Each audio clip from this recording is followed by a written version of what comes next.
Hello friends, आपण पाठीमागच्या lecture व्हिडिओमध्ये आपण काय पाहिलं, कॉम्प्लेक्स नंबरचं ॲडिशन पाहिलं. आता आपण काय करणार आहे, मल्टिप्लिकेशन. बघा, ज्यावेळेस आपण कॉम्प्लेक्स नंबरचं मल्टिप्लिकेशन करतो त्यावेळेस आपल्याला ते दोन्ही नंबर रेक्टँग्युलर फॉर्ममध्ये नाही तर आपल्याला ते पोलर फॉर्ममध्ये रिक्वायर्ड असतात.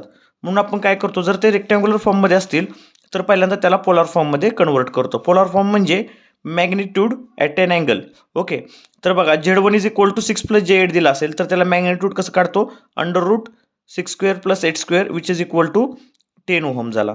अँड अँगल काय झाला, angle of Z1 is equal to tan inverse of complex number divided by real number which is equal to 53.13 degree. म्हणजे 6 + J8 याला आपण मॅग्निट्यूड ऑफ म्हणजे काय 10 at an angle of 53.13 degree असं पण राईट करू शकतो. ओके, आता बघा हे झालं कन्वर्जन. सिमिलरली दुसऱ्याही नंबरचं आपण कन्वर्जन करून घेतो. सिमिलरली काय करणार आहे, 3 + J4चं कन्वर्जन करणार आहे 5 at an angle of 53.13 degree. तर काय येईल बघा, Z1 × Z2 is equal to काय येईल, 10 at an angle of 15.13 degree into 5 at an angle of 15.13 degree. तर बघा, तर त्या दोघांचं ॲडिशन करत असताना आपण काय करणार आहे, मल्टिप्लिकेशन करत असताना काय करणार आहे बघा, मॅग्निट्यूडचं मल्टिप्लिकेशन करायचं म्हणजे 10 × 5 म्हणजे 10 × 5 इंटू हे इज इक्वल टू काय झालं 50. आणि जो अँगल आहे त्या अँगलचं ॲडिशन करायचं आहे. त्या अँगलचं काय करायचं आहे, ॲडिशन करायचं आहे. काय होणार आहे, 15.13 degree plus 15.13 degree is equal to काय येणार आहे, 53.13 degree plus 53.13 degree is equal to काय येणार आहे बघा, 13 + 13 26 6 10 106.23 डिग्री 26 डिग्री. अशा पद्धतीने हा झाला तुमचा दोन कॉम्प्लेक्स नंबरचे मल्टिप्लिकेशन. तर आपण इझिली अशा पद्धतीने करू शकतो मल्टिप्लिकेशन. ओके, आता डिवाइड करताना काय करणार आहे बघा, डिवाइड करताना Z1 डिवायडेड बाय Z2 करूयात आपण. Z1 डिवायडेड बाय Z2 करूयात. बघा, Z1 काय आहे आपल्याकडे आलेला आहे. आता बघा, मग डिवाइड करताना जसं मल्टिप्लिकेशन करताना आपण त्याला पोलर फॉर्ममध्ये यूज केलं, तशाच पद्धतीने डिव्हिजन करताना पण त्याला आपण कशामध्ये यूज करणार आहे, पोलर फॉर्ममध्येच यूज करणार आहे. तर डिव्हिजनसाठी बघा काय करणार आहे,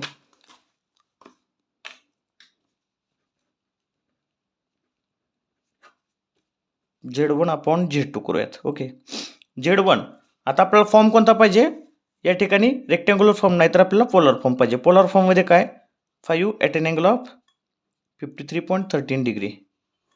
ओके, Z2 काय आहे, Z1 काय आहे 10 ॲट एन अँगल ऑफ 15.50. हा Z1 हा काय 10 at an angle of 53.13 degree. Okay, Z2 काय आहे 5 at an angle of 53.13 degree.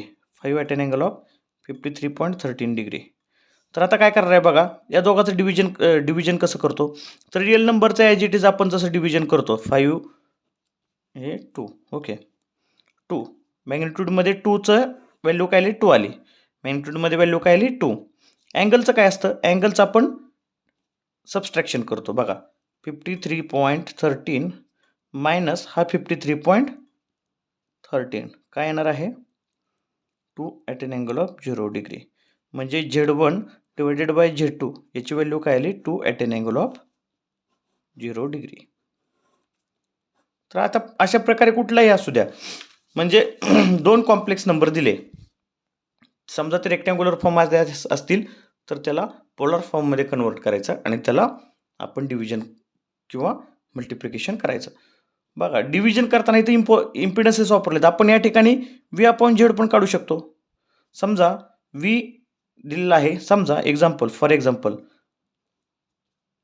V दिलेला आहे 230 volt at an angle of 0 degree आणि इम्पिडन्स दिला आहे Z is equal to example आहे. Okay, Z is equal to 3 + J4 दिलेला आहे.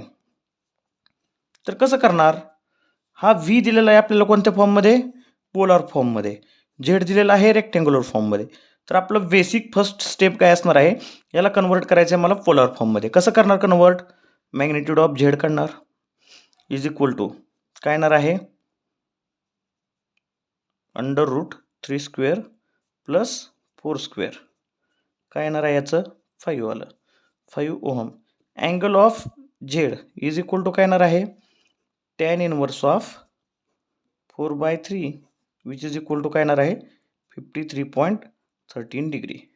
ओके. देन करंट आय हा I is equal to V by Z असतं ना आणि व्हीची व्हॅल्यू दिली झेडची व्हॅल्यू दिली. करंट काय येणार आहे I is equal to V काय येणार आहे व्ही काय दिलेलं आहे 230 at an angle of 0 degree divided by Z काय आपल्याकडे झेड या ठिकाणी आपण याला झेड कॉम्बाईन लिहू शकतो. झेड इज इक्वल टू काय आहे 5 at an angle of 53.13 degree.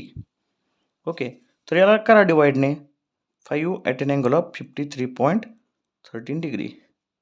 तर काय करणार आहे जसं आपण वरती केलं होतं रिअल नंबरचं ॲज इट इज डिव्हिजन जसं करतो तसं 5 25